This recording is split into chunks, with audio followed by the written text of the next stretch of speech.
الحمد لله رب العالمين الذي جعل الدعوة إلى الهدى والدلالة على الخير والنصيحة للمسلمين.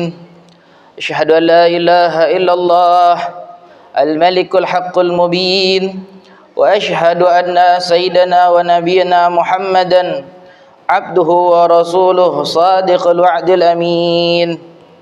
اللهم صل وسلم على سيدنا ومحمد المخصوص بجازل البشرى وعلى آله وأصحابه الذاكرين الله كثيرا بالسر والجهراء. أما بعد، فيا أيها المؤمنون أوصيكم ونفسي بتقوى الله وطاعته، فقد فاز المتقون. وقال الله تعالى: يا أيها الذين آمنوا اتقوا الله حق تقاته ولا تموتن إلا وأنتم مسلمون. وقال رسول الله صلى الله عليه وعلى آله وصحبه وسلم: اتق الله حيثما كنت واتبع السيئة الحسنة تمحوها وخالق الناس بخلق حسن. معاشر المسلمين rahimani wa rahimakumullah. Alhamdulillah, bersyukur kita kepada Allah Subhanahu wa taala, zat yang selalu mencurahkan kita nikmat dan rahmat-Nya, sehingga pada hari yang mulia ini, pada hari yang berbahagia ini, kita semua diizinkan oleh Allah Subhanahu wa taala dalam keadaan sehat wal afiah, melaksanakan kewajiban kita di dalam melaksanakan syariat Islam. Perintah untuk melaksanakan salat Jumat secara berjamaah di masjid yang dimuliakan oleh Allah Subhanahu wa taala ini. Mudah-mudahan ibadah kita pada siang hari ini diterima oleh Allah Subhanahu wa taala. Amin ya rabbal alamin.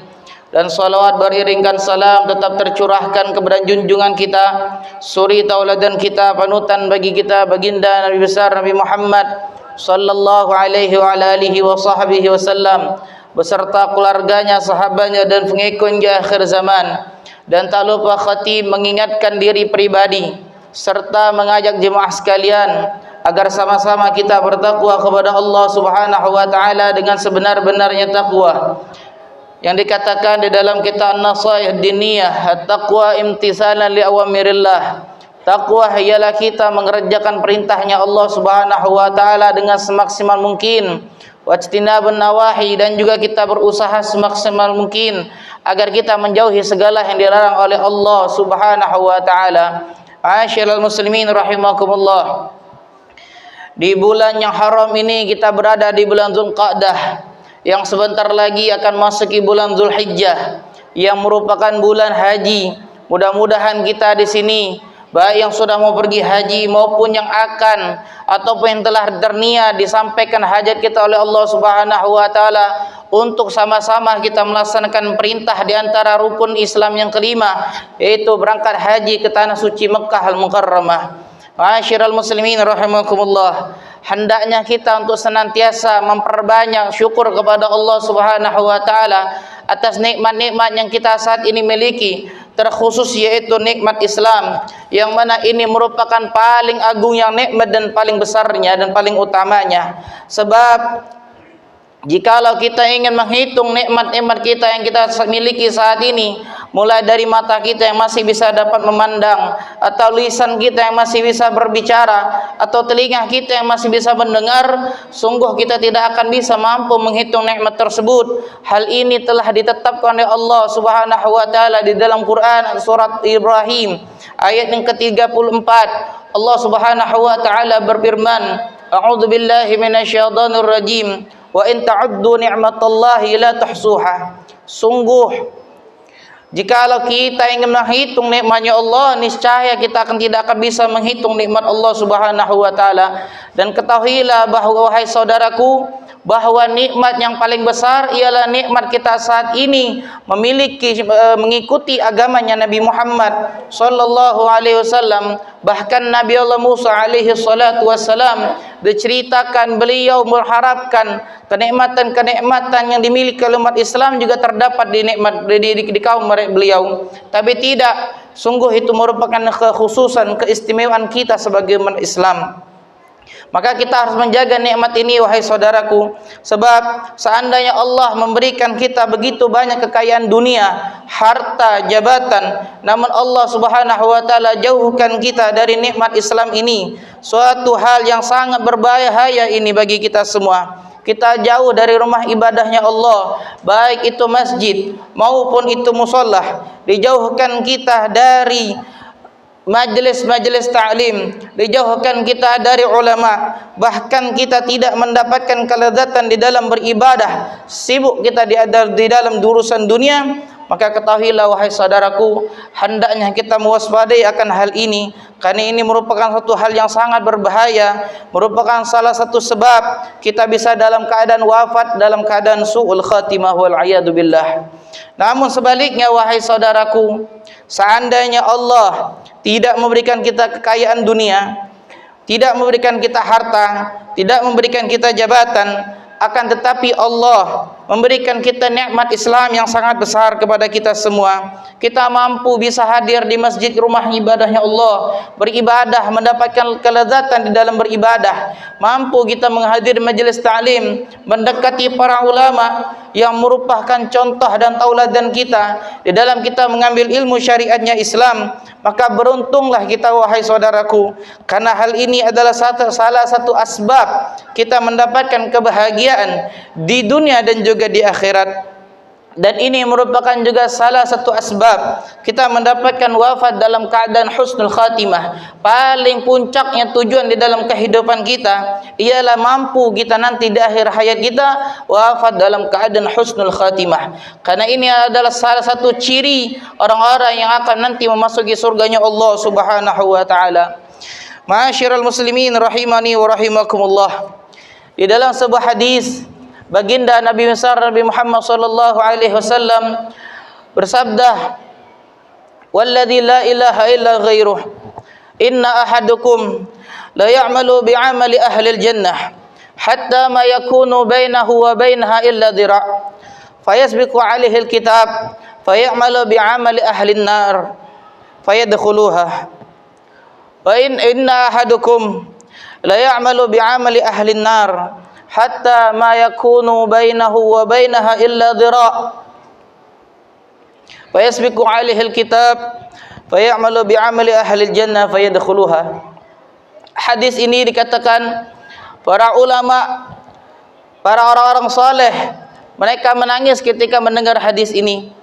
Dikatakan di dalam sebuah hadis ini, sungguh di antara kalian nanti, kata Rasulullah, akan ada orang-orang yang beramal dengan amalan ahli surga sampai di jarak antaranya dengan di antara surga hanya sejengkal, hanya selengat, saking luar biasanya ia beribadah di dalam amalan-amalan ahli surga.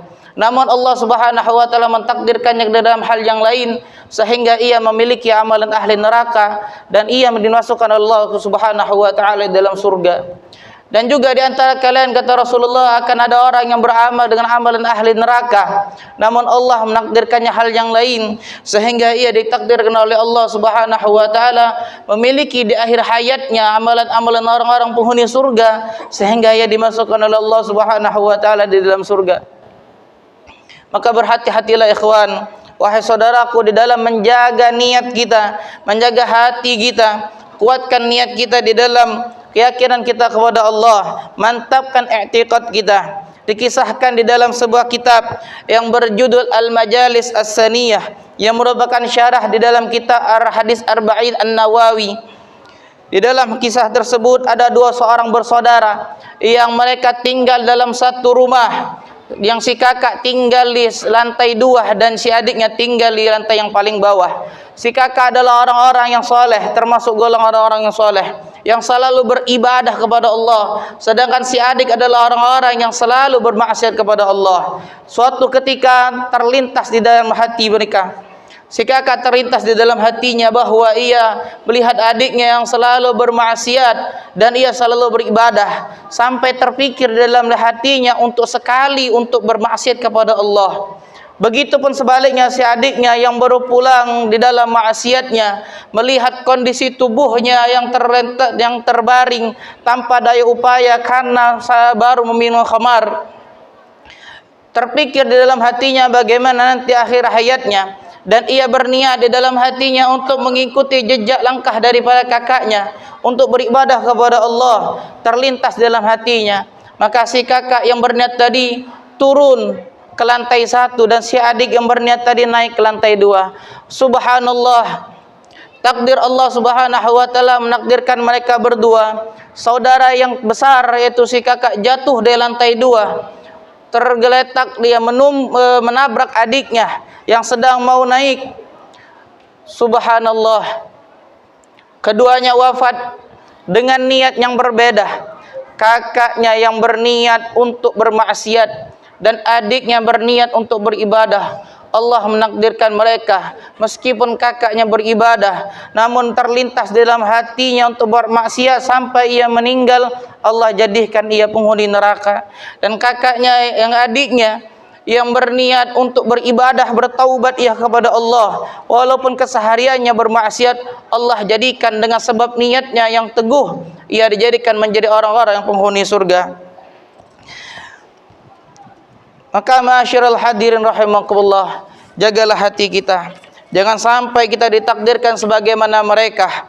Mudah-mudahan Allah Subhanahu wa taala memantapkan hati kita di dalam nikmat Islam, dijauhkan kita dari segala macam niat-niat yang buruk, dan Allah selalu dekatkan kita bersama orang-orang yang saleh. Janganlah kita, wahai saudaraku, orang-orang saleh dahulu, mereka pun khawatir, takut akan dalam keadaan akhir hayat mereka, apakah mereka dalam keadaan husnul khatimah atau mereka dalam keadaan suul khatimah. Mereka setiap hari beribadah, lantas bagaimanakah kita yang terkadang setiap hari ada maksiatnya? Mudah-mudahan Allah jaga diri kita di dalam bahaya ini. Mudah-mudahan Allah Subhanahu wa taala selalu menjaga nikmat-nikmat yang ada dalam diri kita, terkhusus nikmat Islam. Kita selalu dilindungi Allah, selalu didekatkan oleh Allah, di rumah-rumah ibadahnya Allah bersama para alim ulama, orang-orang saleh. Kita dijaga di dalam nikmat Islam ini di dunia, dan nanti kita juga dikumpulkan oleh Allah Subhanahu wa taala nanti di akhir di surganya Allah Subhanahu wa taala. Dan mudah-mudahan kita juga dijadikan Allah Subhanahu wa taala di dalam hati kita, mendapatkan kelezatan di dalam beribadah, dan kita selalu mencintai rumah-rumahnya ibadah Allah Subhanahu wa taala. Inna ahsanal kalam wa abinan nidam kalamullahil malikil alam, fa idza qira'al quran fastami'u lahu wa ansitu la'allakum turhamun, wa idza qira'al quran fasta'idz billahi minasyaitonir rajim. A'udzu billahi minasyaitonir rajim. Bismillahirrahmanirrahim. Wal 'ashr innal insana lafi khusr illa alladhina amanu wa 'amilus solihati wa tawasaw bil haqqi wa tawasaw bis sabr. Barakallahu li wa lakum fil Qur'anil 'azim wa nafa'ani wa iyyakum bima fihi minal ayati wa dzikril hakim. Aqul rabbi ighfir warham wa anta khairur rahimin. Allahumma salli wa sallim ala sayyidina Muhammadin wa ala ali sayyidina Muhammad.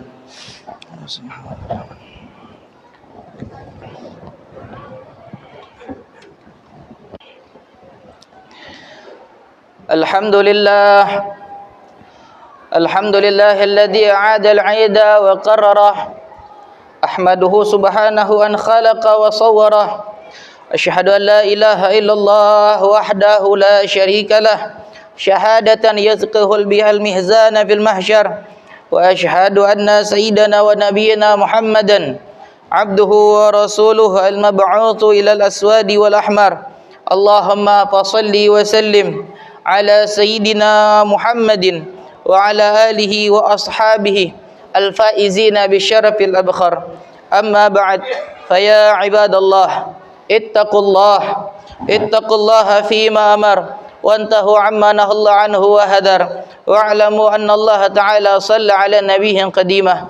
Faqala ta'ala inna Allah wa malaikatahu yusalluna ala nabi يا أيها الذين آمنوا صلوا عليه وسلموا تسليما اللهم صل وسلم على سيدنا خير الخلق صاحب الوجه الأنوار ورضى اللهم عن كل الصحابة أجمعين وعن التابعين ومن تبعهم بإحسان إلى يوم الدين آمين يا رب العالمين اللهم اغفر للمؤمنين والمؤمنات والمسلمين والمسلمات الأحياء منهم والأموات وارفع لهم الدرجات وضاعف لهم الحسنات وكفر عنهم السيئات يا رب العالمين اللهم أعز الإسلام والمسلمين اللهم أعز الإسلام والمسلمين اللهم أعز الإسلام والمسلمين وأهلك الكفرة والمشركين والمبتدى والشيوعية ودمر أعداء الدين اللهم علي كلمتك إلى يوم الدين اللهم انصر من نصر الدين واخذل من خذل المسلمين